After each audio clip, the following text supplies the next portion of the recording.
a really, really good college football player. I think Will Hutchinson, Aiden Hutchinson, is a guy who is going to make a lot of money. He's a legacy guy. He's a great guy, but I just think that it's going to be very challenging um, uh, for him to live up to what Will Anderson. Will Anderson is Nick Bosa. Uh, I love to watch Nick Bosa play. They play in the same style. They both get in that 4 point stance when they have to be a defensive end.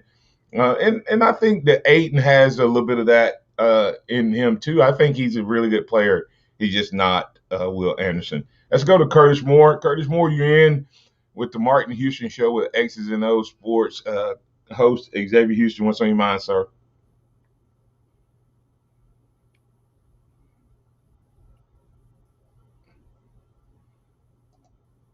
Is Curtis there? All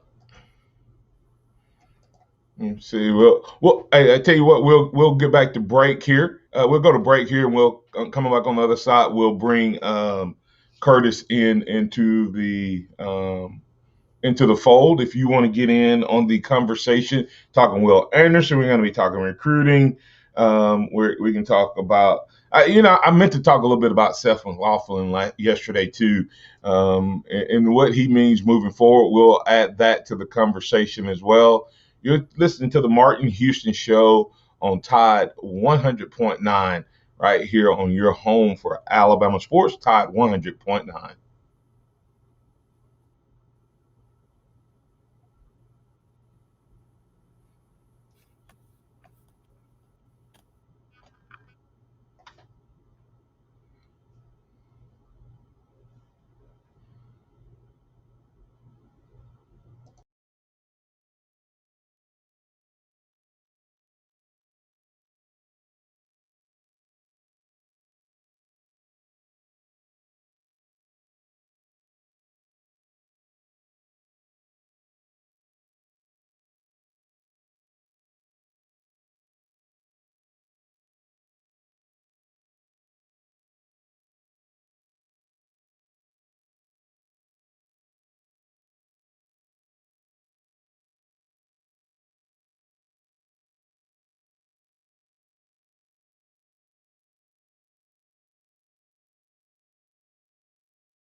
Scattered showers and thunderstorms, a high in the mid-70s at 76. I'm James Spann of the ABC 3040 Weather Center on High 100.9. It's 35 degrees in Tuscaloosa. Scott Smith and Sophomore Design, doing business for 17 plus years, specializing in graphic design services, commercial printing, promotional products, advertising specialty, and so much more. Basically, any and everything you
back in. It's the Martin Houston Show on Tide 100.9 on your radio dial. It is a Thursday morning, and we got recruiting coming up with Hank South 247 Bama Online Recruiting. And contrary to what Pat believes, my 51-year-old brain remembers to ask, at least right now, about Damani Jackson. People seem to think that he's going to stay with the Trojans now that they have gotten a new coach. The coaching carousel is active and busy. Will there be more changes? Probably. We'll be watching that as we go. We've talked a little bit about Will Anderson. We brought up yesterday Christopher Allen potentially coming back. Does that make the Tide better? We talked about briefly mentioned Seth McLaughlin. Will Seth McLaughlin be the guy on the other side? Will he be the guy that takes care of business? Let's get Curtis Moore into the conversation. Curtis, thanks for your patience. You're on with the Martin Houston Show, and X of X and O's is on with us. Hey, how you doing, Mark? Can you hear me okay now? Yes, sir. We got you. Okay, thank you. Hey, just a couple of days, we were on the Will Anderson thing. A couple of days ago, I had called into the Winston Berry show, and I had a question for them. And you know how they have different numbers of kids going up to New York. Sometimes they have 4, sometimes they have 5. Things like that. I think they only have, 4 kids going up there this year. How come, this year would be a great year to have 5? Because I think Will Anderson would have been that additional kid to go if they would have had 5. But do you know the determining factor as to how many kids go up to New York a year? Do you know anything about that? Or I think it's based on percentage of the votes, and I think to be a finalist, I think you have to get at least a certain percentage of votes. That's just like Najee not going last year. Okay. I don't. It's kind of one of those interesting things of why do you know who the winner is, so why are you worrying about 4 and 5? I think C.J. Watson asked the question. I think it has Bama fatigue. I literally think that Najee didn't make it because they didn't want 3 players from the same team in New York. And this year, Will didn't get invited because as that 5th player, because they didn't want 2 Bama players in back-to-back years as finalists. I could be wrong. I mean, I could be wearing my crimson color glasses, but that's what I think. Right. Hey, another thing I had. Oh, go ahead, Eric. If you look at it, since Mark Ingram won it, there's only been, I think, 3 years where there wasn't an Alabama player there. 2010, or 4 years, 2010, 2012, 2017, and 2019. Every other year has had at least one Alabama player there. I definitely think Bama fatigue has a lot to do with it. Yeah, it could be. Hey, I had another thing on this. Maybe you should check your just maybe a fact sheet. I may be wrong on this, but as Alabama as an institution, we weren't known for Heisman Trophy winners in the past, obviously, and our first one came when Nick Saban got here. If Bryce, I ain't gonna say if, I'm gonna say when. When Bryce Young hosted that trophy on Saturday, that would be 4 for Nick Saban. Would that be the most up under a coach in history? Because I don't know. I know that I think the Notre Dame guy, Frank Lee, may have maybe 3, but I'm not sure if any coach ever had 4 Heisman Trophy winners. I'm not sure. Maybe I'm wrong. I'm not sure. I know that back in the day, if you were in the Naval Academy or at Notre Dame, one of those, then you if you were good, you were going to win the trophy. So that'd be an interesting, huh? Pete Carroll has 3 technically, if you still count Reggie Bush. Well, he has Carson Palmer, Matt Lyons, Reggie Bush. If you still count Reggie, which I do, because he won the award. And then Bob Stoops has 2, Jason White and Sam Bradford. And Lincoln Riley has 2, Baker Mayfield and Kyler Murray. Yeah, I just don't know. Like no one. Yeah, but I don't think so. No one's really ever brought that up either. So I don't know. That's another feather on Nick Saban's cap. I mean, well, correct. Now, if you want to really talk about it, Curtis, think about this. He won it with running backs. Yep. His wide receiver was the first one to win it in that position in 30 years.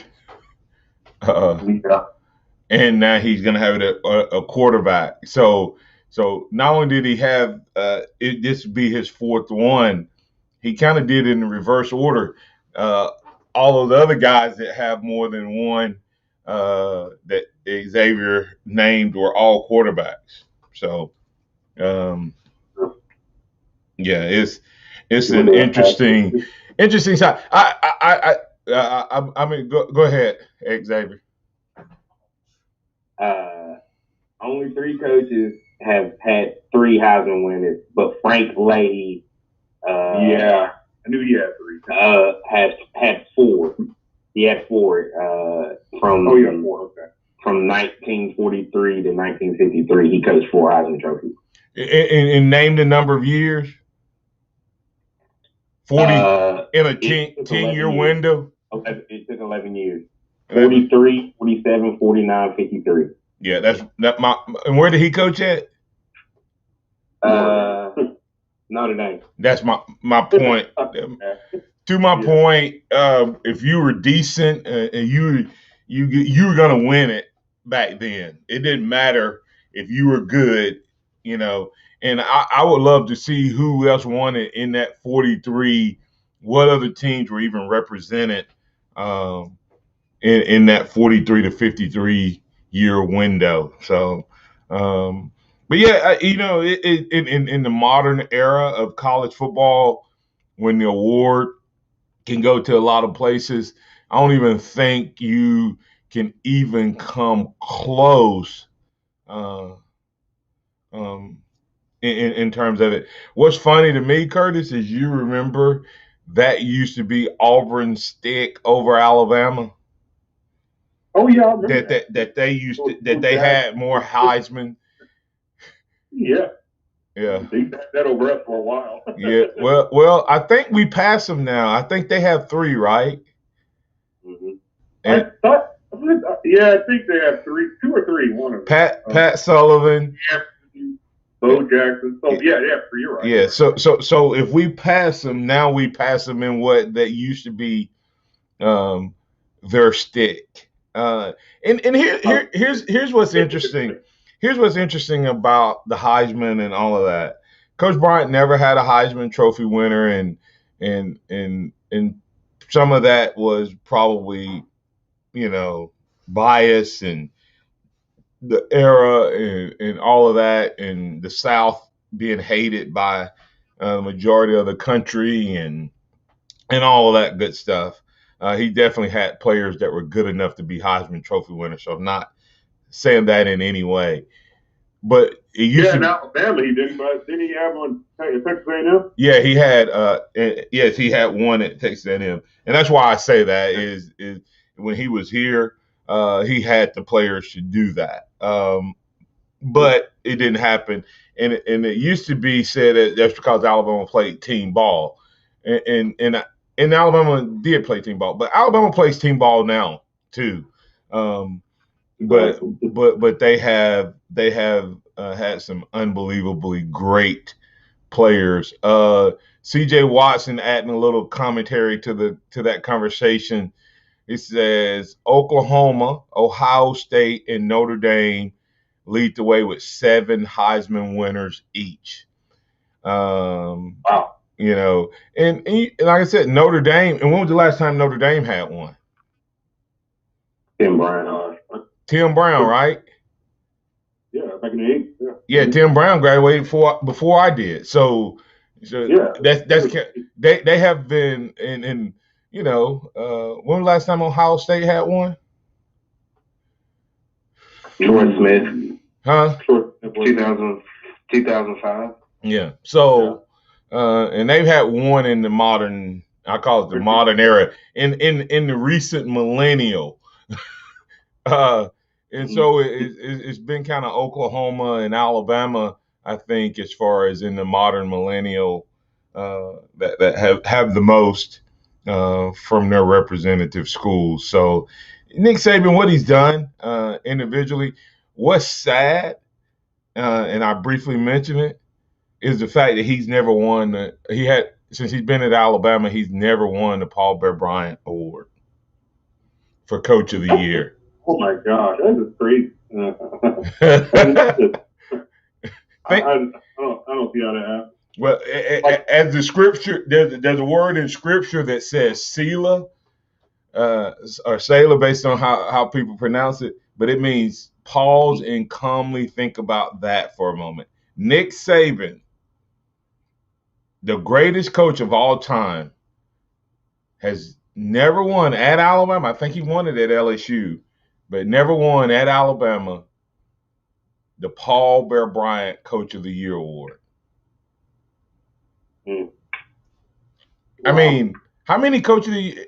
And they go, well, it's because he has more talent. So is it being the best coach, or is it being the best the coach who does the best coaching job for a season? So it makes it really hard for him to win it because he's always there. And if he doesn't win them this year, when you lose what he lost last year and then come back and get this team ready and get them back to where they are, I mean, this is one of his best coaching jobs. No, I think so too.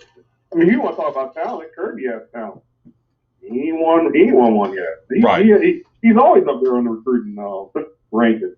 Oh, CJ said he won it last year. I guess I missed that. So CJ, see, that's why I love you. I don't know. CJ Watson just corrected me and said Saban won Brian Award last year. So kudos. Okay. All right. Well, I can say he's only won it once. He should be back to back then.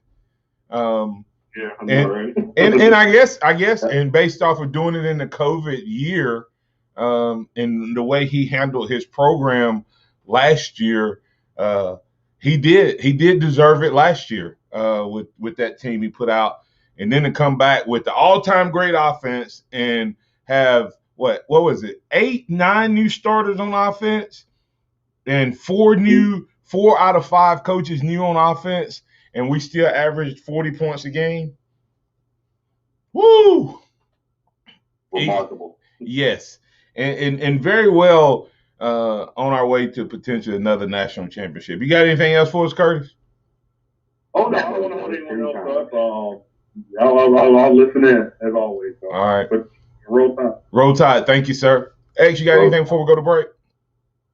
Yeah, it's funny talking about the success Alabama's had and Nick Saban not winning it, but Dabo's won it every time. Or he's won it 3 out of the 4 times he's played for a national championship. So there you go.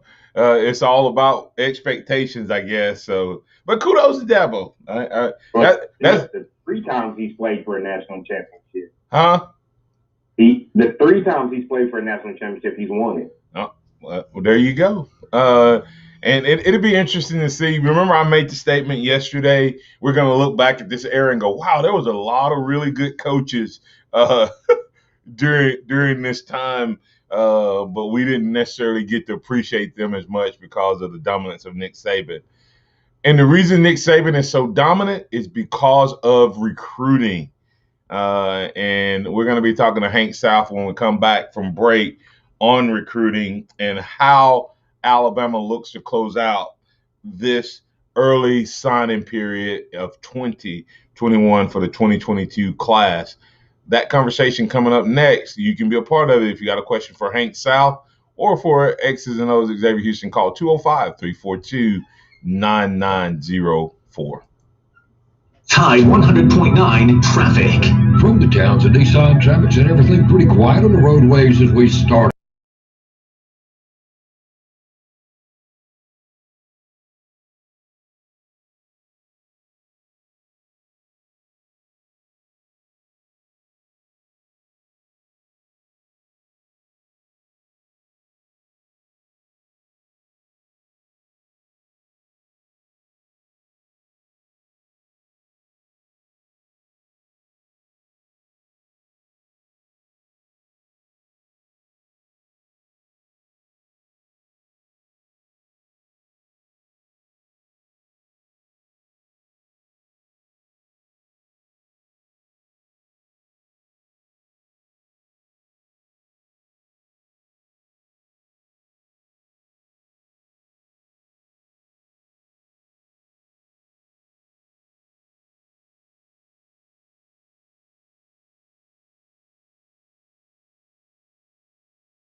%5 on fine gold jewelry and up to 40% on Cuisinart cookware, bakeware, and cutlery. The gifts are in the savings. Joy, comfort, peace.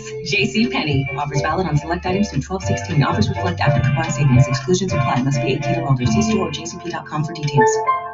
You may be into punk rock, soft rock, or classic rock, R&B, hip hop, or house, country, techno, or techno country.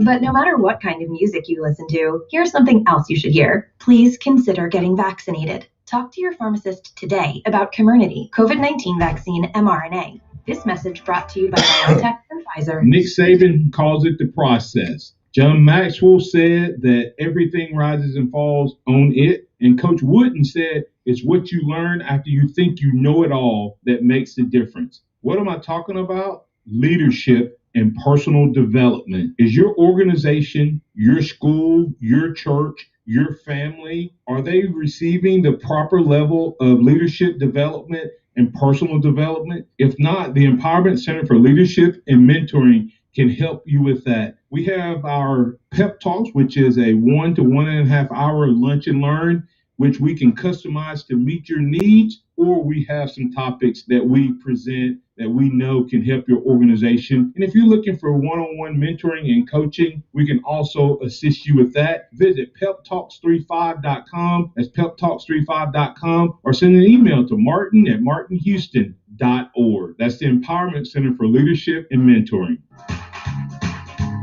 Hello, I'm Martin Houston, and I'm so excited about this time of the year because it represents not just football, but the season of the birth of our Lord and Savior, Jesus Christ. On behalf of Harvest Church and the Martin Houston Show, we want to wish you a Merry Christmas and a Happy New Year, and invite you to join Harvest Church on Sundays at 10 a.m.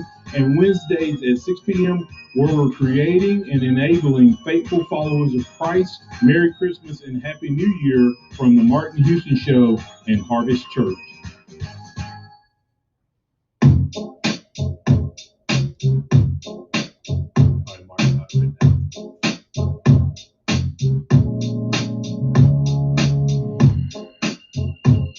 You're back in with the Martin Houston Show on Tide 100.9.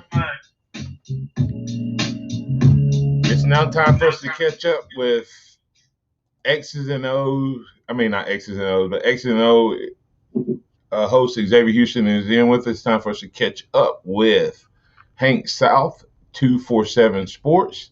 We'll bring in Robert with him as well, but let's bring in Hank first. Hank, you're in with the Martin Houston Show. What's on your mind, sir? Hey, Martin, how's it going? Doing good. Glad to have you, man. Oh, man, it's been a big recruiting week, and window is closing quickly. Kind of give us an update on where Alabama is. Yeah, less than a week to go until the early signing period starts. So obviously a lot going on. You know, the Alabama staff is out on the road full force. Nick Saban's out visiting the top targets ahead of the weekend, getting those last in-home visits in before the dead period kicks back in on Sunday night. Alabama currently sitting with 21 commitments. And I believe there was a rankings update this week, and with the guys they have in their class and the rankings, the industry composite, 24/7 Sports composite, Bama is back to number one in the recruiting rankings. There was a brief stint at number 3. Texas A&M got a big commitment this week. I think Georgia did at some point recently. But Bama's back at number 1 right now. But it is a tight race with Georgia and Texas A&M kind of down the stretch. So that'll be something we're watching up next Wednesday. Who finishes number 1 after that early signing period. Obviously, it only really matters after February when it's all official. But for now, Bama's number 1. Bama got big news this week.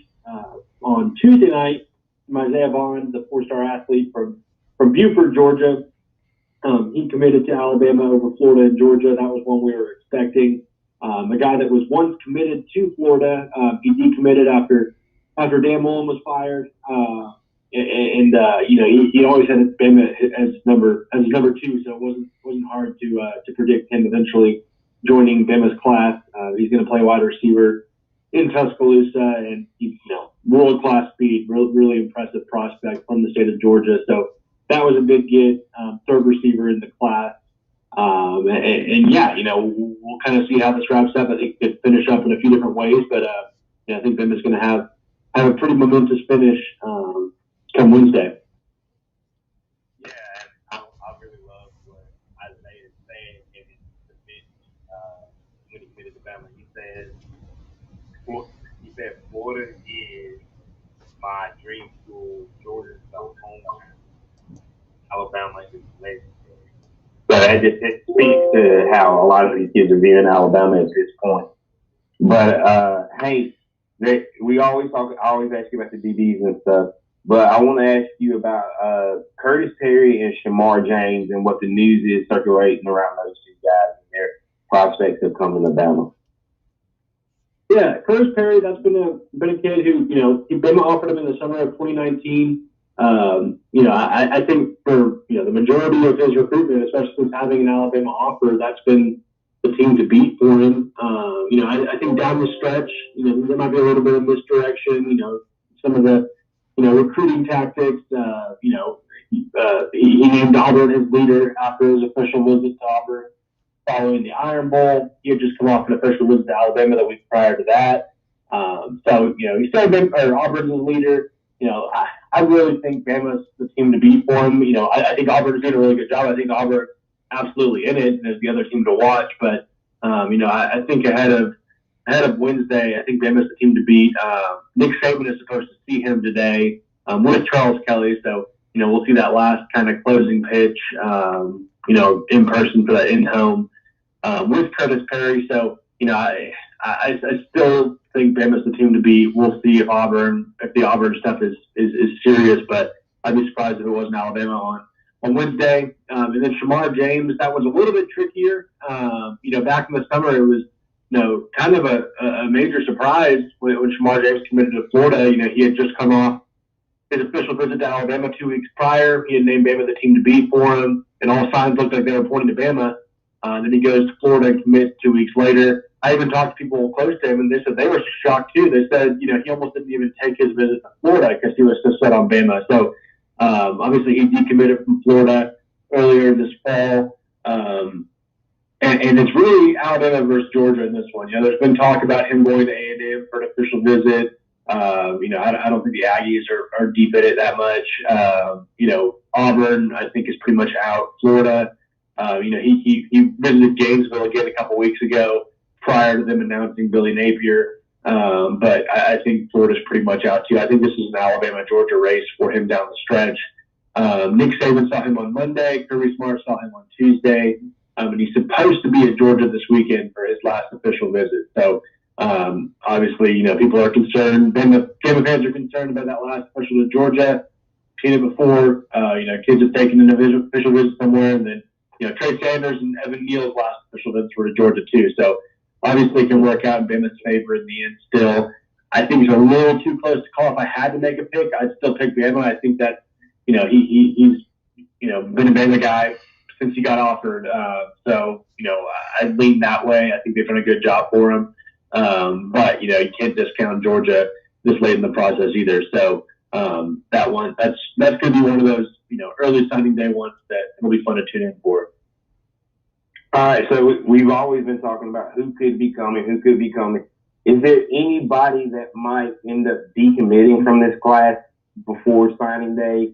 Potential junior college guys falling off, or gray shirts potentially? Yeah, as far as like guys we're watching that could be some attrition. Walter Bob, he's one that even the day he committed, he's been a guy that would likely go junior college, after his senior year. So I think that's probably still the case. We're trying to get some more confirmation on that, see kind of where things are at. So Walter Bob, the defensive lineman from Louisiana, that's one to watch. Another one, Robert Woodyard, the linebacker from Mobile. It's a tough situation. I think people think he's lost on Auburn. He's committed to Bama, but he's going to end up at Auburn. Maybe that's the case. He could potentially do that, but I don't think it's set in stone that that's going to happen. I think he has a lot of love for Alabama, and he has been committed for over a year and a half now. So for a reason. So. I think he's probably the one to watch closest. If he ends up at Auburn, I could absolutely see it, but I could also end up seeing a scenario where he sticks with Bama too. So that's what we're watching. There's been some buzz about Jaheim Otis, the defensive lineman from Mississippi. Mississippi recruitments are always crazy. The last week of the recruiting cycle, it's like just wild. No matter how locked in the kid is, in the last week, there's all buzz about them flipping to Ole Miss or Mississippi State. It happens every single year. And, of course, that's happening with Jaheim Otis right now. He took an official visit to Ole Miss late last weekend, and now he's in Hattiesburg for the Alabama-Mississippi game. And then he's supposed to, after the Alabama-Mississippi game, come to Tuscaloosa for his official visit to Alabama. So I think he's going to stick with Alabama. He said he's going to stick with Alabama. Been committed since April. Has been recruited by Alabama since he was an 8th grader. So, I don't think, 1 week late in the process, he's going to change his mind. That's my opinion. Again, it's Mississippi kids. You never know. But I think, Jaheim Otis will probably stick, but another one to maybe watch down the stretch. All right. Speaking with Hank South, 247 Sports, Bama Online Recruiting.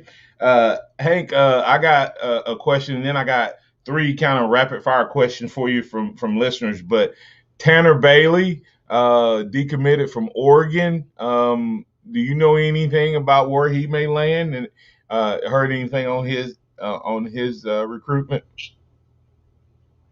I don't. I don't think Alabama's going to get involved for him. I think they're thrilled with having Ty Simpson committed. I think the plan was always. I think there might early on maybe discussion to take 2 quarterbacks, but I think pretty early on that was back in the summer that was probably nixed as far as any intention to do that. So Ty Simpson is going to be the only scholarship quarterback in the class. Tanner Bailey, I think maybe check out Mississippi State. I think that was another school that was he was really high on. He also has the baseball stuff going for him too. So maybe that'd be a school to watch. But I think he kind of just totally reopened it. Auburn could maybe look at him too. Obviously, his dad played at Auburn, so got the legacy stuff going there. That'll be one more watching. But I don't think Bama will get involved for him. All right. From Pat, who couldn't make it in today, DeMonte Jackson, USC. Does Lincoln Riley going there help hurt the opportunity there? I think Lincoln Riley at USC absolutely helps USC for DeMonte Jackson, but I think Bama's done a really good job with him in the last 2 months. I think they've really kind of surged for him. I'm hesitant to say I have my crystal ball pick in for Alabama. I'm kind of hesitant to, make it any more confident or, really feel good about it at this, just right now. He has an official visit to USC this weekend. Obviously, they're going all out to try to keep him home. He was committed to USC at one point, so they have that tie too. I still think Bama's going to win out at this point. Looking at it right now, if they were signing there, I think he'd sign with Alabama, but he has that visit left. Obviously, you got that hometown pressure to stay home and play for USC, and Oklahoma wasn't really a factor for him, so I don't know how much 2 weeks from an offensive-minded coach is going to sway him. I think he's pretty. I think he's leaning pretty heavy to Bama, so it might take a lot. But Bama USC, I still pick Bama for now. Yeah, it's kind of crazy. Look like Nick Saban is working that Saban Bama math again. It's possible Alabama, I guess, could have all of their spots locked up by the early signing period. Curtis Moore II had a football question, and I got a basketball question. Is there any shot of flipping? I think is Goodwin from Kentucky to Alabama? Anything happening there? Yeah, there's a shot. I think things looked a little bit more promising back in October when he officially visited the Tennessee game. I think at that point, Bama was probably his number 2 and pressing pretty hard for him. But, as things have kind of progressed, Ernest Green, the offensive lineman from California, I think that's one Bama's in the best shape for right now. He's obviously not committed yet to any program. It's kind of an Alabama-Georgia race for him down the stretch, but I think Ernest Green's the one to watch late right now. And Goodwin, it's possible, Nick Saban, I believe, is seeing him today.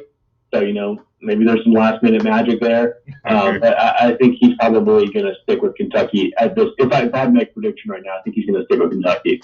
All right. Don't make that mistake, young man. No, I'm just kidding. Last but definitely not least, C.J. Watson, basketball question. What does a win over Gonzaga and the state of Washington do for Bama basketball recruiting? Being top 15 is one thing, but Nate Oates has been bold with scheduling, and I think the schedule adds the recruiting pitch as well. Yeah, I tried to get a little bit of follow-up. Obviously, we got a lot of football stuff going on right now, but I checked in with the Bama commitments following that win, talked to Jaden Bradley, talked to Brandon Miller, and they were pumped. Jaden Bradley, he was watching it on his iPad on the bus back to his game. Brandon Miller thinks Bama's going to win the title. Nick Pringle said it gave him chills. So, it's a huge win. It's a statement, national blueprint win to go out there in Seattle and beat Gonzaga on their home, not their home court, but, their area of the country. Yeah. It was massive. And then, you get a chance to follow it up with another kind of geographical statement win.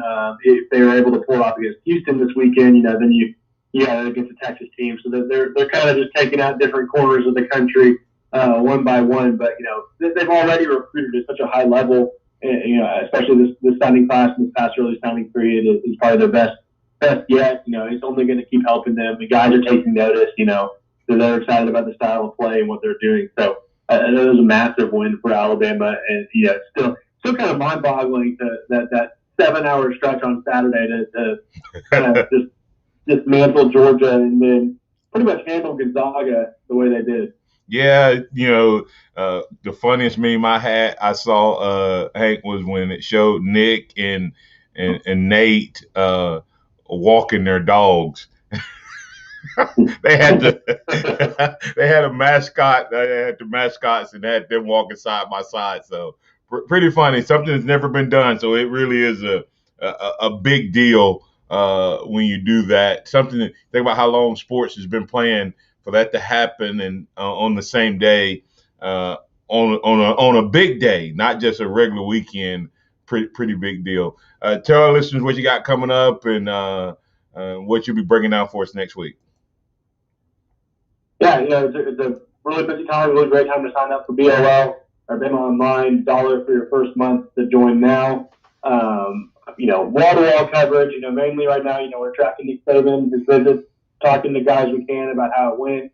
Next week, obviously, we'll have our predictions. Obviously, we have our predictions now, but we'll have our closing time predictions. Obviously, our signing day thread's always a hit. That last early signing period brought some crazy news to finish. Keanu Pope, JoJo Earl, those are two guys that kind of surprised everybody. I'm not predicting anything like that this year, but you never know. It's early signing day, anything can happen. So fun time to join. And then my Twitter handle is @HankSouth247. All right, we'll be in touch with you next week, Hank, and have big news. Hopefully, by the time we have you on next week, Bama sits atop the college recruiting world. That's @HankSouth247, @HankSouth247, 247 Bama Online Recruiting Guru. Thanks, Hank. We'll catch up with you next week. Good thing, All right, coming back on the other side, we'll have the Alabama One Insurance 2-minute warning right here on the Martin Houston Show. Tide 100.9 traffic. From the Townsend Nissan Traffic Center, no active wrecks. We do have a train stopped on 35th. This is just below Pico. You can expect delays there. If you see other conditions, give us a call. Townsend Nissan has an amazing selection with new cars, trucks, SUVs, and they really need your trade. Go see them. You'll save a bundle. I'm Captain Ray. Here's what's trending on the Tuscaloosa thread. Good Thursday morning, emergency crews are responding to a car crash. It's on U.S. Highway 82 at the 32-mile marker. A car is off the roadway there and down an embankment, according to reports. There's no word yet about any possible injuries. Be sure to come right away to emergency vehicles. There were big traffic delays in Reston yesterday. That's when a dump truck collided with a power pole along Martin Luther King Jr. Boulevard. Repairs caused massive delays. There were no injuries, but traffic was a mess for quite a while. I'm Doc. Hello, this is Martin Houston with the Martin Houston Show, and I want to tell you about Tuscaloosa Custom Curbing. If you're looking for a way to add value to your home, make your flower beds pop, make your landscaping stand out from your neighbors, then Tuscaloosa Custom Curbing can help you do just that. They have numerous styles, but they feature the Moroccan Stone Curb series, which includes 4 great styles and unlimited color choices. That's Tuscaloosa Custom Curbing. They are the one that can help you stand out from your neighbors. Tuscaloosa Custom Curbing, 205-331-6823. You may also find yourself with the need for a custom size stone or custom shaped stone. Then Tuscaloosa Custom Curbing can help with that as well. Paul Fuller and his team are waiting on your call right now for that free quote. And if you tell them that Martin Houston with the Martin Houston Show told you to stop by, you'll get a big discount. So call Tuscaloosa Custom Curbing at 205-331-6823 or visit them online at Tuscaloosa Custom Curbing, LLC. The city of Tuscaloosa's favorite outdoor ice skating rink is back and better than ever in a new location. Come find us at Government Plaza from November 22nd through January 17th. Skate passes and season tickets can be purchased at holidaysontheplaza.com and make great stocking stuffers. Looking to host a private party or celebration? We've got you covered. Learn more about private party packages at holidaysontheplaza.com. Cody Johnson and Friends live in concert Friday, March 25th. Till you can. The Tuscaloosa Amphitheater. Tickets on sale Friday at noon at Ticketmaster.com. Cause I'm on my way. Get more info now at CodyJohnsonMusic.com. Part of the Coca-Cola Concert Series, produced by Red Mountain Entertainment. Looking for the perfect gift? Get him a shirt from Untuck It. Untuck It shirts are designed to be worn untucked. They're the easiest way to keep him looking sharp and feeling comfortable. You can't go wrong with their super soft flannels, wrinkle-free shirts, performance shirts with stretch, and cozy sweaters that are all perfect for right now. They even have a line for her. Find the perfect gift for every guy on your list at one of 80-plus Untuck It stores or at untuckit.com. Untuck It, shirts designed to be worn untucked. Hello, I'm Martin Houston. And while I get really excited about football season, I love the holiday season even more. Merry Christmas from the Tide 109 family and the Martin Houston Show. Roll Tide. Right now.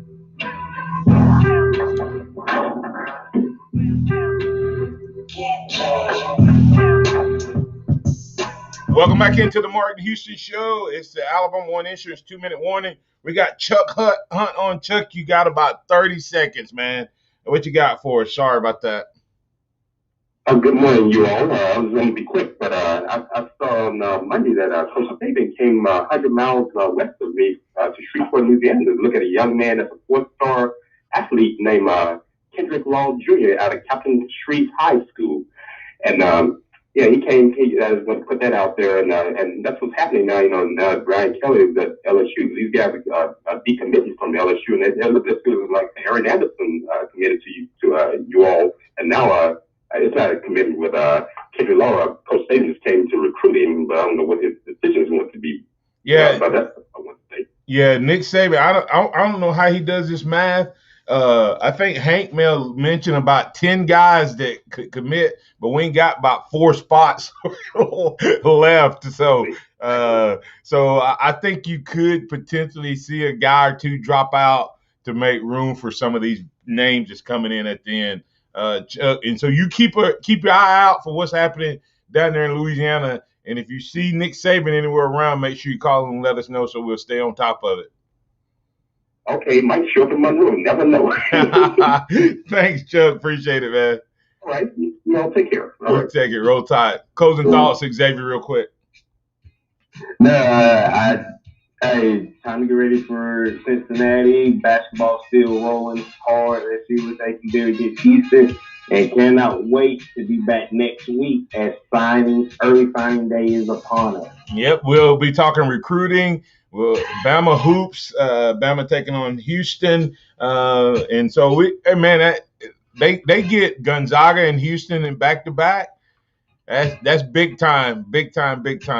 And so we'll be talking about that as well. And, hey, don't forget, Jerome Ford. Will he be a difference maker when Bama finally takes on Cincy? We'll be talking about all those things as we move throughout the week. You listen to the Martin Houston Show. That's Xavier with X's and O's Sports. Find him on all of your social media platforms. X's and O's Sports. Xavier Houston, weekly co-host with me on the regular. Thank you, sir, and have a blessed day. Yes, sir. Roll Tide. And remember this, trust in the Lord always, lean not your own understanding. In all your ways acknowledge him, and he will direct your paths. Roll Tide. Thanks for all you callers, chatter, listeners, viewers, and thank you, Joe. We'll catch you on tomorrow.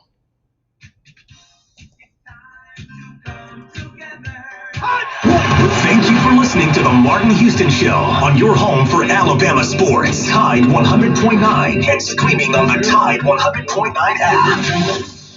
Tide 100.9.